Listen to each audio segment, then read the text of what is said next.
نو اکرم صاحب نن د یو داسې ملک معلومات دي چې دا ملک وړوکی ملک دی، خو د معیشت په لحاظ باندې ډېر زیات طاقتور ملک دی، او بلکې د دې ملک کرنسي مونږ وګورو دا د دنیا غټه کرنسي ده.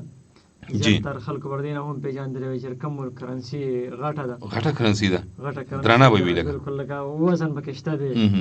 او دا د دومره دولت باوجود اکرم صاحب د دې ملک دا خلک بیا هم ساده مزاجه دي. کوم چې د دې هغه زاړه روایات دي همدغه سره مینه ساتي، هغه خپل زاړه روایات د مشرانو هغه آس یاد لکه ساتلي ژوندي ساتلي.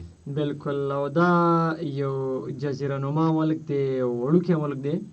او اکرم صاحب بله یو خبره دا چې دې ملک کې د ریل نظام نشته دی. ریل پکې نشته، ریل پکې مکمل نشته دی. او دا ملک په 6 صوبو باندې مشتمل دی، یعنې دې ملک کې 6 صوبې دي.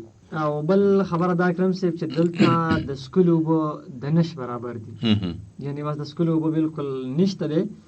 او بله دا خبره اکرم صاحب چې د دې ملک جنډه چې کوم دغه 6 ځل بدل شوې ده. بس ځل په دې جنډه کې چې کوم حکومت راغلی به هغه خپل جنډه لګولې، خپله بس دا جنډه چې کوم ده هغه جنډه وه، بس بدلېدله را بدلېدله وه پکې، دا ترامیم پکې شوي دي. او په دې ملک کې حکومت چې کوم دی هغه بادشاهت دی. په دې ملک کې ملکي کم او کم چې غیر ملکي دي نو هغه خلک پکې سیوا دي، مسافر پکې ډېر دي، مسافر پکې پاکستانیان هم پکې وي ډېر. بالکل. او د دې ملک یو وګړي ته په 2008 کې د ښایسته اواز ایوارډ هم ورکړی شوی و. خوش اواز و، خوش اواز. او دا کس چې کوم دی د ټولو نه انټرنیټ باندې د قرآن په هکله باندې ډېر زیات دا سرچ کېږي، مشهور دی. نو څومره چې هم سرچ کېږي د قرآن حوالې سره، نو هم دا کس سرچ کېږي. بله دا اکرم صاحب چې په دې ملک کې په 1966 کې اولنۍ یونیورسټي قایم کړی شوې وه. بله دا دلته اکرم صاحب یو لایبرري ده، او په دې لایبرري کې د 1,50,000 نه زیات کتابونه دي. واه ډېر ښه. دومره غټه لایبرري هم په دې ملک کې موجود ده. د دې ملک رقبه هغه 17,000 کیلومتره ده. او دا د دنیا 4م امیرترین ملک دی. د دنیا 4م مالدار ملک دی. مالداره ملک دی. د دې ملک سالانه جی ډي پی 303 ارب ډالر ده. 303 ارب ډالر ده اکرم صاحب، دا ډېر مخکې خلک دي. 303 ارب ډالر 303 ارب ډالر ده بالکل. او اکرم صاحب د دې مضبوط معیشت چې کوم دی هغه صرف او صرف تیل دي. تیل په وجه به دا ملک مالدار دی. بالکل. دا ملک چې کوم دی تیل په وجه باندې مالدار دی. او دا ملک د 56 ارب ډالر ایکسپورټ کوي، او د 29 ارب ډالر چې کوم دی دا امپورټ کوي، دا غستل کوي، او د امپورټ ایکسپورټ بالکل دا خرڅول کوي. او اکرم صاحب بله یو خبره چې په دې ملک کې د ښځو تعداد کم دی، زنانه پکې کمې، زنانه پکې کمې دي د سړو په نسبت باندې. نو دا ملک کم دی چې تاسو به هم حیران شوي چې دا لا کوم ملک دی. لکه انتظار به نور مه کوه، دې کې مو سخرو خو دا کوم ملک دی لکه. او داسې ناشنا ملک دی. نو دا ملک زیاتر خلک خو به پېژني. دا ملک دی اکرم صاحب کویت. ماشاءالله مننته انت زاغه انا اکرم جی. دا ملک کویت دی، او د دې آفیشل نوم چې کوم دی هغه سټیټ اف کویت دی. او په عربۍ کې ورته دولت الکویت ویل کېږي، او ویل کېږي چې دا نوم د کوت نه اخیستلی شوی دی. کوت هغه ځای ته ویل کېږي په کوم ځای کې چې اسلحه وي. یو بل روایت مطابق چې دا هغه ځای ته هم ویل کېږي په کوم ځای باندې چې د اوبو په کنارې په غاړه باندې چېرته څه آبادي شوي، تعمیر جوړ شوی وي، نو هغه ځای ته هم ویل کېږي.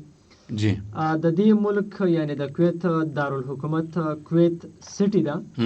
او د دې ملک د ټولو نه غټ او عظیم ښار هم دغه کویت دی، دغه سټي ده چې د دې دارالحکومت دی. دا د خلیج عرب جنوب مشرق کې واقع دا ملک یو جزیره نما ملکونو کې شمارل کېږي، او دا د دنیا په وړوکي ملکونو کې هم شمارل کېږي چې دا د دنیا د وړوکو ملکونو کې دغه ملک دی. او د دې ملک سره خواته اکرم صاحب 9 جزیرې هم دي. او څنګه چې ما وختي ویل چې دا ملک په 6 صوبو کې تقسیم کړی شوی دی. د دې ملک سرحدونه اکرم صاحب شمال ته دی عراق دی، جنوب طرف ته دی سعودي عرب دی، او شمال مغرب کې دی خلیجي چې کوم ملک دی چې هغه واقع دي. جی د کویت سرکاري ژبه خو عربي ده، خو انګریزي هم پکې د بلې ژبې په ځای باندې استعمالیږي. یعنې دوه ژبې دي، یو پکې انګریزي هم استعمالیږي او خپله ژبې عربي ده. نو عربي خو دوی چونکې خپلې ژبې دي، سوریان ټول دغه سیټ ته ژبې عربۍ نه دي.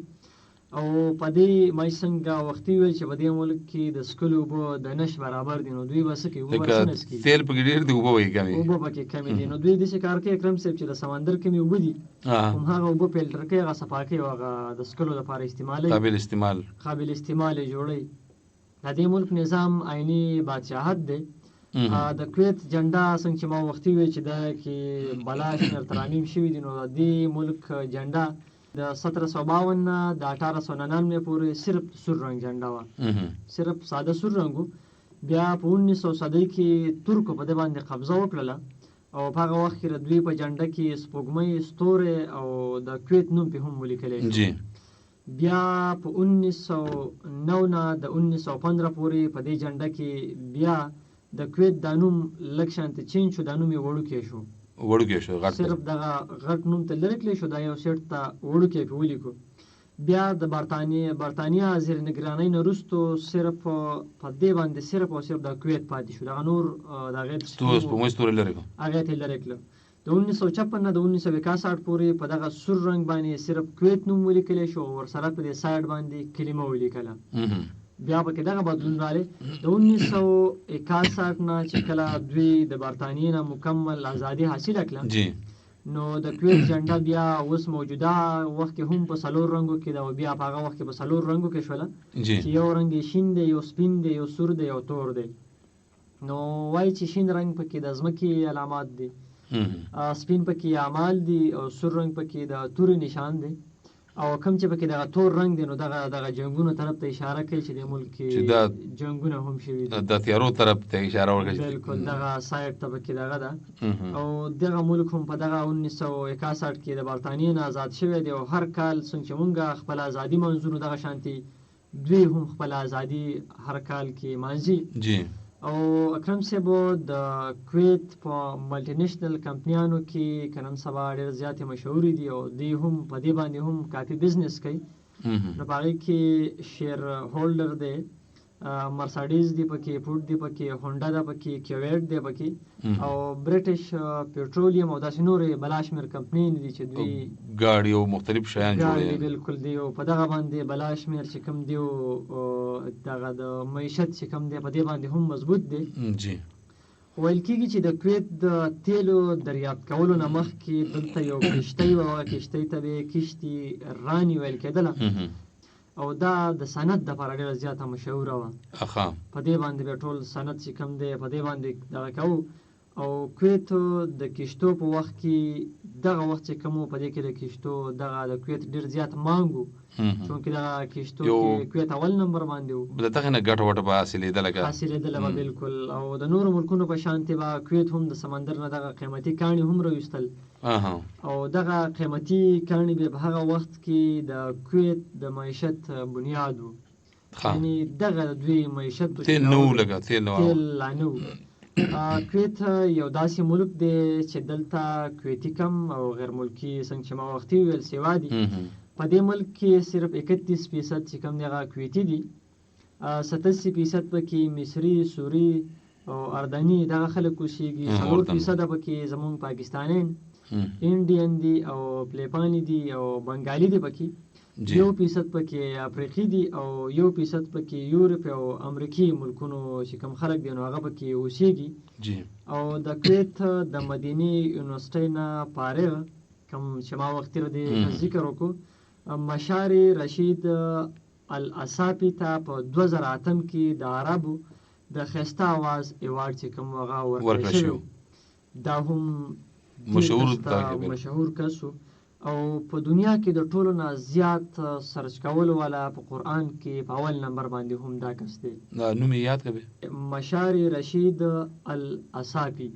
مشار رشید الاساپي. الاساپي بالکل د نوم دی، دا د قرآن په حوالې سره په اول نمبر باندې سرچ کېږي.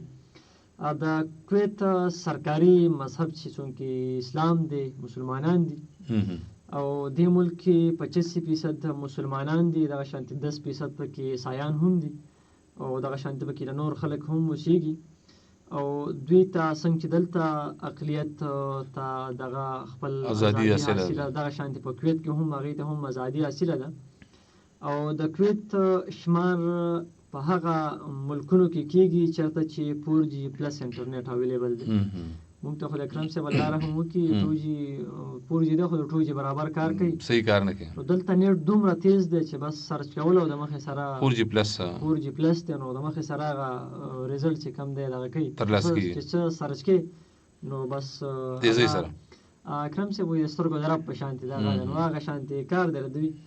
او د کویت یونیورسټي د ملک واحد یونیورسټي ده چې کومه په 1966 کې قایم کړی شوې وه.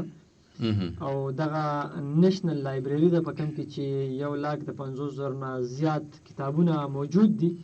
او اکرم صاحب د کویت ټوټل رقبه چې کوم دغه 17,000 کیلومتر ده، 11,000 کیلومتر ده.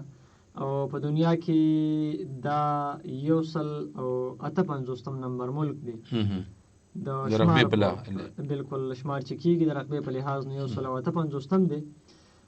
دا ملک صرف 9% رقبه چې کوم ده دا د قابل کاشت ده، زراعت پکې زمینداري پکې کېږي 9% یې سکې ده. او د کویت حکومت دغه زمیندارو له حوصله افزایي ورکوي، د دغې سره سره امداد وسه کوي، قرضې وله ورکوي، سرې وغیره سرې هر څه وله په ارزان نرخونو باندې ورکوي. نو یعنې زمیندارو سره ښه پوره هغه مدد چې کوم دی هغه کوي. او د دې ملک د ټولو نه غټ بلډینګ الهمرا فردوس ټاور دی کوم چې 414 میټر لوړ دی، 414 میټر، او دا د دنیا 10 نمبر غټ بلډینګ دی. او د دې ملک مشهوره لوبه چې کومه کېږي نو هغه فوټبال دی. دا خلک ډېر زیات فوټبال خوښوي او دوی خلک ډېر زیات فوټبال کوي. او کویت 4 نمبر امیر ترین ملک دی. نو څنګه چې ما وختي وي چې د سالانه GDP 303 ارب ډالر ده، نو دلته پیکس آمدني چې کوم ده هغه 70,000 ډالر ده. بالکل ویل کېږي چې د دې ملک د معیشت چې څومره مضبوط دی نو د بنیاد چې کوم دی هغه تیل دي. او د دې د تیلو پیداوار 2.707 میلیون بیلر ده، دومره زیات خو دی چې کوم دی هغه تیل دی سره. او په عالمي سطح باندې د دوی سره تیل چې کوم دی هغه 7.6% دی، یعنی دینه جوړیږي 101.5 میلیون بیلر تیل. دا په عالمي سطح باندې دوی سره تیل ورسره دي. او دا د دنیا 5 نمبر ملک دی د تیلو په لحاظ سره. او دوی د پېټرول نه علاوه ګیس او فرټلایزر هم معیشت چې کوم دی هغې هم د هغې په وجه معیشت بهتر بالکل ادا کوي. کویت چې کوم دی دا 56 ارب ډالر چې کوم دی دغه پېټرول او فرټلایزر چې کوم دی دغه ایکسپورټ کوي. او 29 ارب ډالر چې کوم دی دا نور ملکونو نه شایان اخلي. نو اکرم صاحب خو په دې دي چې 56 ارب ته راځي او 29 ته ځي، دونه ته نه ځي لږه، بیا هم ځای انکم چې کوم دی هغه ورته ډېر کېږي. او څنګه چې زمونږ د دې سیمو خلک مهمان نواز دي نو دغه شانتي د دې کویت خلک هم مهمان نواز دي، میلمستیا کې مشهور. بالکل میلمستیا کې. او دلته چې کله هم خوشحالي وي یا دغه شانتي سره خوشحالي موقع وي نو خپلوان دوستان ټولو خلکو ته پکې دعوت ورکول کېږي. خو دلته یو ناشنا رواج دی د خوشحالۍ په موقع اکرم صاحب، څنګه چې دلته ودونه دغه شانتي هلته هم کېږي. خو چې دلته کله د څه خوشحالۍ د واده څه دغه شانتي فنکشن وي نو د دوی خلکو په لاس باندې به ګړۍ وي، په جب کې به ورسره پین ورسره وي، قلم به وي. او د خوشبو استعمال چې کوم دی د هر کویتي کوي. خوشبو به خامخا لګوي او دغه ګړۍ دغه جب کې قلم دا به خامخا ورسره وي. یو رواج ورته وایه، بس عادت دی. او چې کله د دغه میلمنو استقبال کوي نو یا خو تندې ښکلوي، لکه زیاتره دلته بوډۍ ښځې دغه شانتي کوي، تندې ښکلوي، نو دوی هم دغه شانتي کوي. او یا داسې وي اکرم صاحب چې دا پوزه یو بل سره میلاو کړي نو به دا د دوی مهمان نوازي ده. کرونا وخت یې ویول بوټان مې ټچ کول، دا د دوی چې مهمان چې کوم میلمه خاص میلمه نو عزت ورکوي. او په دې کې چونکې ما وختي څنګه ویل دلته د ریل نظام نشته دی، نو دلته اووه ایرپورټه دي او په اووه ایرپورټو کې 4 ایرپورټ داسې دي چې دی باندې رن چې کوم دغه جهازونه ځي 4 ایرپورټ یې کولاو دي او دغه درې چې کوم دي بس دغه نه پرواز کیږي لکه دغه 4 نه بالکل پرواز کیږي. او څنګه چې دلته د ریل نظام نشته دی نو په دې ملک کې 7000 کیلومتر روډونو یو جال خور دی، نو دې د وجه نه دلته ریل ته ضرورت نشته، ریل ته ضرورت نشته، بس دغه روډونه دي. او دریم صاحب د 2017 د ریپورټ مطابق چې د دې ملک آبادي 40,50,000 خلق چې کوم دي دا باندې مشتمله وه، دا 2017 مطابق ده او دا د آبادۍ په لحاظ باندې هم 128 نمبر ملک، ډېر کم آبادي لري، لکه 128 نمبر ملک دی آبادۍ په لحاظ باندې اکرم صاحب. او د ښځو تعداد پکې کم دی، اوسطن عمر یې 78 سال دی، ډېر دی عمر او بالکل کافي ډېر دی. او کرنسي خو چې تاسو ته پته وي چې کویتي دینار دی، او دوی په صحت باندې د خپل جی ډي پي نه 3% روپۍ چې کوم دي دا خرڅ کوي، 3% دوی صحت ته ایستلي دي. او په دې ملک کې د 1000 مریضانو دپاره 2.60 ډاکټران او 2 بیډونه موجود دي. نو دغه خو د کویت حوالې سره معلومات چې در سره شریک کړل.